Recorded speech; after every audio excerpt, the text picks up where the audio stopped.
سے اپنی آیتیں کھول کھول کر بیان فرماتا ہے، اور اللہ جاننے والا ہے، حکمت والا ہے۔ اور بڑی عمر کی عورتیں جن کو نکاح کی توقع نہیں رہی اور وہ زائد کپڑے اتار کر سر ننگا کر لیا کریں تو ان پر کچھ گناہ نہیں، بشرطے کہ اپنی زینت کی چیزیں نہ ظاہر کریں،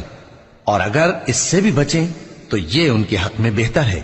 اور اللہ سنتا ہے، جانتا ہے۔ نہ تو اندھے پر کچھ گناہ ہے، اور نہ لنگڑے پر، اور نہ بیمار پر، اور نہ خود تم پر کہ اپنے گھروں سے کھانا کھاؤ، یا اپنے باپ دادا کے گھروں سے، یا اپنی ماؤں کے گھروں سے، یا بھائیوں کے گھروں سے، یا اپنی بہنوں کے گھروں سے، یا اپنے چچاؤں کے گھروں سے، یا اپنی پھوپھیوں کے گھروں سے، یا اپنے ماموؤں کے گھروں سے، یا اپنی خالاؤں کے گھروں سے، یا اس گھر سے جس کی کنجیاں تمہارے ہاتھ میں ہوں، یا اپنے دوستوں کے گھروں سے۔ اور اس کا بھی تم پر کچھ گناہ نہیں کہ سب مل کر کھانا کھاؤ یا جدا جدا۔